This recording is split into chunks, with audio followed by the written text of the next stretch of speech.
Throughout the 1970s, they were the kings of Australian motor racing.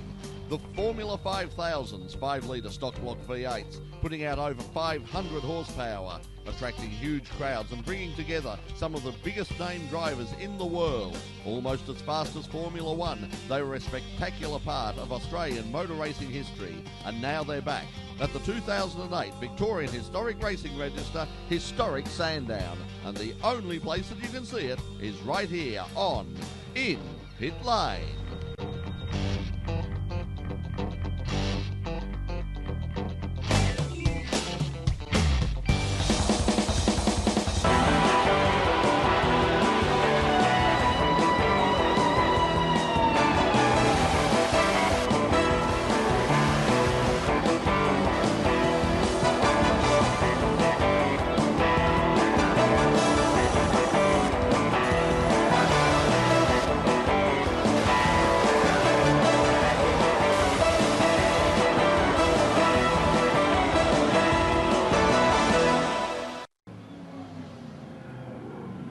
Hello everybody and welcome to the 12th annual Victorian Historic Racing Register Historic Sandown, and one of the highlights of this and every year at the Historic Sandown, the fabulous Formula 5000s. I'm Brett Ramsey, and joining us in co-commentary is the only other member of the In Pit Lane crew old enough to remember these fabulous beasts, and it's Richard Outram. And Richard, what a thrill it is to see these cars back in action once again. Oh, isn't it great, Brett?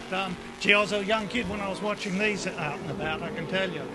We certainly were. It was certainly something that you remember going back, and the crowds that used to turn out and the sound of these things. Of course, back in those days, they actually ran without mufflers, so they were even more impressive. And a standing start in front of the grandstand. I'd be there. Oh, look, Bernie Eccleston in for a bit of low strafing. But I'd be in front of the grandstand. The whole grandstand would actually shake as the flag dropped. I think someone said that as they took off, the whole circuit sort of moved about 25 metres closer to Melbourne. But as we see a big field coming around, 20 cars, probably more than we had in most rounds of the Tasman series back in the golden days, and a wide variety of cars as well, mostly from New Zealand as per usual, but a few locals as well. And at the back of the field there you see the car of Paul Trevethan. More about that later, a very unique car. But let's check out the grid right now. On pole position is Stan Redmond in the Lola T332. Alongside him, Chris Hyde in the McRae GM1. Then comes Ian Clements in the T332. The local driver, Andrew Robson, also in a Lola. Tony Roberts in that fabulous McLaren M22 is next. And alongside him will be Aaron Burson in the Talon MR1A. Looking back onto the next page of the grid now, we've got a couple of interesting cars there. Graham Smith in the March 732A, also one of the locals. Ken Smith in the Lola T430, a veteran of Formula 5000. And as we said, Paul Trevethan in the Elfin MR6, powered by the L, standing for Leyland. But we're getting ready for a start right now. This is a rolling start, unlike the old days. This is the way they used to start them back in the United States, and also, of course, in New Zealand. Also saves a lot of wear and tear on the aching old joints. And we know something about that, Richard. Yeah, and it saves a lot of people stalling on the grid and someone cleaning them up. Yes, and these cars, let's face it, they were tricky enough to begin with, so it's fabulous. But they still race it hard, that's for sure. And as they come onto the Brock Straight, we're getting ready for a start. The green flag is being waved. We're racing. I'll listen to this sound, people. And it looks like it's Hyde in the McRae GM1 who's got the jump on Redmond as they go into turn one. Can he last round the outside? He can. Oh, and just took that a little bit tightly, Redmond, and now he's been joined by Robson in the Lola. So the local, Andrew Robson, has come through and taken second place. The good news is everybody seems to be through comfortably. No problems at this stage. So a good start there by Chris Hyde, and there he goes, blasting up the back straight. Look at that, look at it go. This was always one of the great sights, watching a full field of Formula 5000s blast up that back straight up that hill. Look at that. You know, you ever used to watch it against the rails and the car looked like it was jerking movement as you'd follow it with your eyes. That probably says more about your eyes than anything else. I'm probably just getting old. There we see Hyde goes through, Robson there, then comes Redmond, and right on his tail is Clements in the car number 30, and then the Talon of Aaron Burson back in about 5th position. But as they come onto the Brock Straight for the first time, the McRae GM1 leads the full field of Lolas going through. The Lola, the car that dominated Formula 5000, but what a thrill it is to see these McRaes in action. And we were lucky enough to catch up with Graham McRae last year, weren't we? Oh, he was terrific. Wasn't it great to get an interview with him after all these years? No one's actually spoken to him. To have him do an interview was just great. It was fabulous. It certainly was fabulous to hear from him, and really a very underrated race car constructor, but particularly a race car driver. Could have really been anything had he put his mind to it. But we see this field coming through. The blue car there, which was someone's gone. That's Russell Greer. Yep. Russell Greer in the Beg FM4. Speaking of New Zealand constructed cars, let's have a look at the replay. Yep. Just got the back brakes locked up and around he went.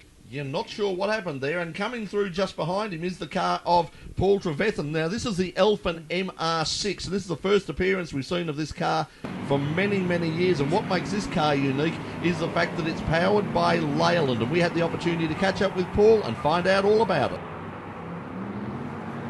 MR6 was built for John McCormick, had it built in 75, and they built it with the Leyland engine in it because it got the weight down. The car, if you put it beside the MR8, which is here, is a lot smaller than it, and they made the car smaller and lighter and as light as it could, so it could run at minimum weight. Even though you got less power out of the Leyland engine, it still was better. He won one or two gold stars, I can't remember now, with this car. One with this engine, one with a Holden engine. Yeah, they changed it around at one stage. It started with the P76 motor, and then they later switched it back, and they did all sorts of wonderful things to it. I remember it at one stage had a rear-mounted radiator, all sorts of things. But this is basically as it originally ran. This car is now as it was originally run by him, with the Leyland engine, front radiator, Tyrrell-type nose. Yeah. So tell us about how you managed to get hold of this car. Years ago, I bought the engine. I run it V8 MGBs, as you know, and we were going to use some of the bits off it for that. But then later on, this car came up for sale, and a bloke in Adelaide had it, and I did a deal with him. It was an old Ferrari I had. So what's it like to drive? Oh, well, I've only done 5 laps so far, but it's terrific. And if we get 4-wheel brakes tomorrow, it'll be even better. Yes, it's always better when you've got four-wheel braking, especially when you're driving this fast in a car this powerful. And it looks like Andrew Robson is now catching up a little bit too high, and this battle for third continues between Redmond, Clements and Burson as well as they head back onto the Brock Straight once again. So Hyde continues to lead as they head down onto the Brock Straight once again, and you can see how close these cars are for the third, but the yellow flags are out again. Yellow flags. It looks like they've been unable to move that car of Russell Greer. So while the yellow is out, might be an opportunity now to take a break. You're watching In Pit Lane. We'll be right back after this. Welcome back. You're watching the Historic Sandown, the 12th annual running of the Victorian Historic Racing Register's Historic Sandown meeting, and we've got a yellow flag for the Formula 5000s. And Richard, they seem to be having a real problem with that car of Russell Greer getting that moving. Yeah, he seems to be stuck out there. I don't think. Yep, it looks like it's stopped. I don't think he can get gears and get forward. I think they're going to have to tow him. He's getting out of the car now. That means that we're going to be held here for a little bit longer before they get back to racing again. Yeah, it's a real shame. I mean, the cars are only out for a short time here in Australia, and to lose a couple of laps like this is most unfortunate. I suppose the good part about it is it does give us some time to do a bit of reminiscing and to think about the good old days, and we'll be doing that in just a moment. But one thing that is a highlight of the Victorian Historic Racing Register Sandown is all of the other categories, and a particularly unique car this year, the Bobtail Cooper. Let's have a look at that. Okay, well, the Type 39 Cooper Bobtail, or Bobtail as it's known because of the shape of the back, was first made in 1955, and this is the first car which was driven by Ivor Bueb in such races as the Goodwood 9 Hours and several other meetings during the year with class wins in most races. And then he took it over to the Bahamas, to the NASA Speed Week in November 55, sold it on to Harry Banter, who seems to have driven it for several years, and it had a long and distinguished career in the States. I'm not sure when it came over to Australia, but I got it fairly recently off Paul Moxham, who's got also its sister car, which is chassis number 2. So this is my first drive today. So how are you finding it out there? Well, yesterday was wet. Yesterday was great, but no, actually this is the first car I've driven with drum brakes, so I've had to get used to the different quality of brakes and brake fade, but no, it's a beautiful car. It goes very quickly. It seems to keep up with the 2-litre cars, so very good. So what is the engine in it? It's a 1460 Cooper Climax engine, so I guess that's the same would have been used in the Formula 2 Cooper cars in the later 50s. Yeah. It's a somewhat unique design. I mean, it's obviously a sports car. It looks like a single-seater, but technically it is a two-seater. So where's the other one hiding? Well, the other one's hiding in the left-hand pod there. It's a seat or in name only, I think. But obviously it was a way to get over the regulations for sports cars in the mid-50s. It is very similar, obviously, to a streamlined racing car. It's the same engine, the same running gear, and virtually the same chassis, I guess. So it's what we've always done, try to get a car through to a different class where it'll be successful. Well, it's an absolutely terrific looking little car, and it looks quite a treat out there on the track at Sandown. But for now, thanks for joining us in pit lane. Great, thank you very much indeed. Cheers. Yes, it's somewhat ironic that we've got that single-seater, well, the allegedly single-seater bobtail Cooper there, because many years later, of course, the demise of Formula 5000, if you remember, came about from the move by the Sports Car Club of America to rebody these open-wheeler cars as single-seater sports cars in the revived Can-Am series. We had some of those Can-Am cars appear in Australia for a short while. We did, in fact, Aaron Lewis, who we'll be hearing from in just a moment, in this particular car that we just saw there, the Chevron. He was a driver of Vern Chupin's Elfin, the Elfin MR8C. Came out here. It was returned back to Australia with its full Can-Am bodywork, and also in the Group R category as well. Peter Lana and Jamie Lana run a Rolt RT2 with the full Can-Am body kit on it, and they were very spectacular looking cars, but a lot of the cars have been now returned to their original open wheeler specification. Now, the Porsche 917, the Can-Am car, was out for the Phillip Island race historic meeting, wasn't it? Yes, it was, and what a thrill it was to see that. One thing, if you haven't been to an historic meeting, I mean, you do get a history of all Australian and international motorsport. And speaking of history, one car with a particularly interesting history is coming up right now. Car number 2, there it is, the car of Aaron Lewis. It's a Chevron B24, and let's find out a bit more about this car. Peter Gethin won here in Sandown 1974. He won Pukekohe in 74, and he won the series. So this car did win the Tasman in 1974. You're quite right, the Lolas eventually dominated, but through 1973, 74, 75, the Chevrons were probably the best of the rest, and they did win various races around the world. This car also won in Vern Chupin's hands in England, and it also raced in America, in Holland, England. It did a lot of work. Now, this is, of course, a famous Team VDS car, Count Rudy van der Straten, I believe. Tell us a bit about the Team VDS. What's your knowledge of that particular racing team? Well, he's the sort of guy that came along and spent a lot of money on racing, did very well. They only wanted to do well. They weren't there just to compete. And probably the best category they did was Formula 5000. They were also very good in centre seat Can-Am, did very well there. Peter Gethin was the head driver here, and Teddy Paulette was normally the other team driver, but Warwick Brown from Australia was also a Team VDS man, so there's certainly Australian connection there. So how did this car come into your hands? Through, goodness, I'm trying to think of his name, George Palby. George Palby owned this car, but it had been wrecked in about 1981. Took the people a long while to build a brand new tub for it and put it back together, and George Palby had actually sent it back to America. And I had a different car at the time, and then I had a buyer for that car, rang George, and I had to get the car back from America. The stupid thing is, 12 months before I could have bought it in Australia, but these things happen. Now, tell us about the situation with Formula 5000 at the moment, the whole revival thing. You're one of the relatively few Australians behind the wheel. Thing is dominated by New Zealanders. Why the reluctance by the Australians to bring out their cars? Yeah, it's a pity. I mean, we have got more out. There's a couple of new ones out this weekend. Chris Hocking didn't quite get here in the Matic. I've got a Matic as well, which my brother runs sometimes. Yeah, look, it's a pity. There's only about 2 or 3 more cars out that should be out. Paul Trevethan's here in an Elfin that hasn't been on the track for God knows how long. So we are slowly eating into it. But really, we should have 10 or 12 Australian cars every time, and we'd look a bit sick without the Kiwis. So I'm glad they come, but they do certainly promote interest, and I think they will help us gradually get more and more cars on the track, but it's been a slow process.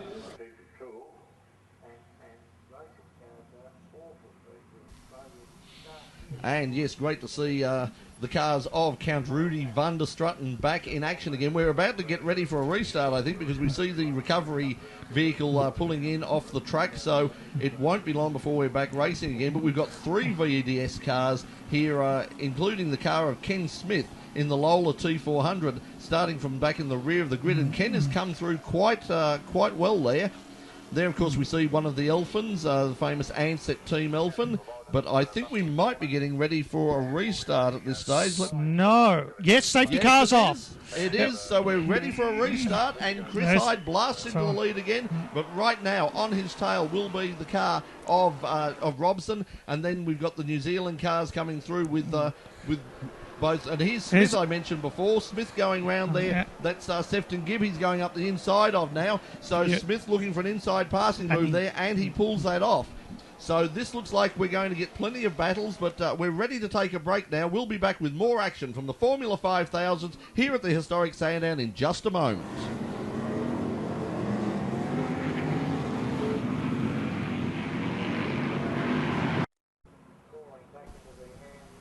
And welcome back to the 12th Annual Historic Sandown. You're watching In Pit Lane. You're with Brett Ramsey and Richard Outram, and we're watching the Formula 5000 in action. And as a result of that safety car, they have now closed right up, and we've got a couple of battles here. The battle at the lead between Chris Hyde in the McRae GM1 and the local driver Andrew Robson in the Lola.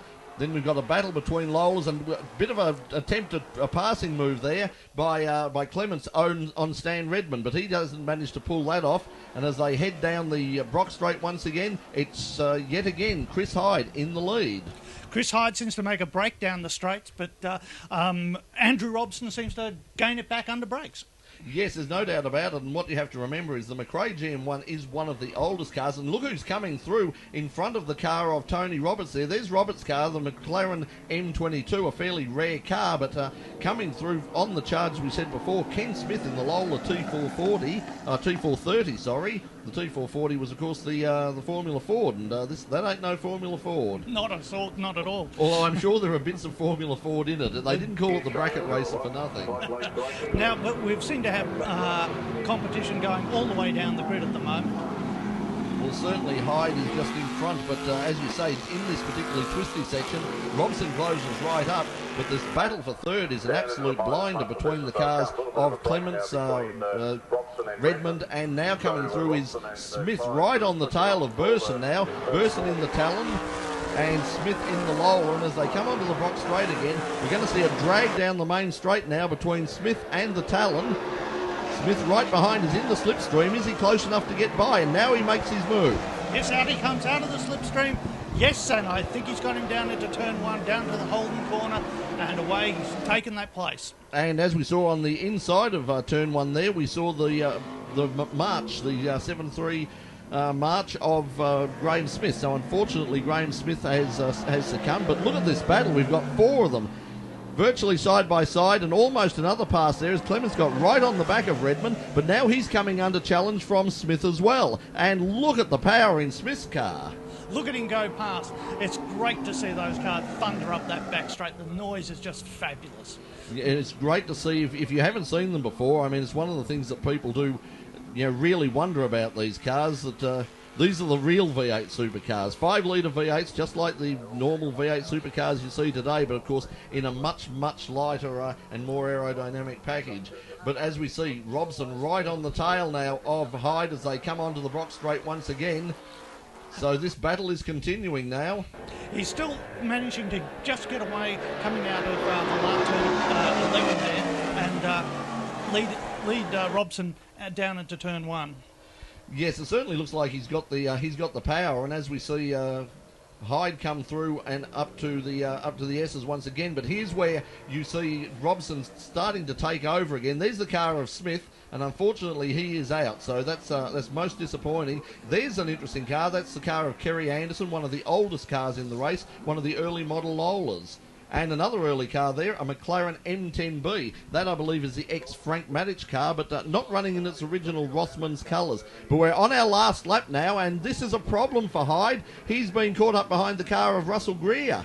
This is going to give Andrew a bit of a chance, no, but I think it's going to all wind up far too soon for Robson. It also might provide a bit of a chance for Ken Smith as well, but I think it's going to be too late as they head on to the main straight once again. Hyde is in front, and he's going to hang on and take the checkered flag. So Chris Hyde will take this win. A great performance by Hyde. Robson, the local driver, will finish second, and then in a brilliant drive, the veteran from New Zealand, Ken Smith. So what a fabulous drive from Kenny Smith. And if he had started at the up to further at the front of the grid, then anything could have happened. Let's have a look at how they finished. And it's Chris Hyde in the McRae GM1 from Andrew Robson. Ken Smith was third. Then comes Stan Redmond, our pole position winner. Ian Clements was next. Aaron Burson was in sixth position. Tony Roberts was next. Sefton Gibbon, the Lola T332, in eighth place. Anthony Richards, and rounding out our top 10, Bruce Leeson in the McLaren M10B. Richard, thanks for joining us once again. Fabulous to see these in action, and we will see you once again next week when we return for another edition of In Pit Lane. Until then, bye for now.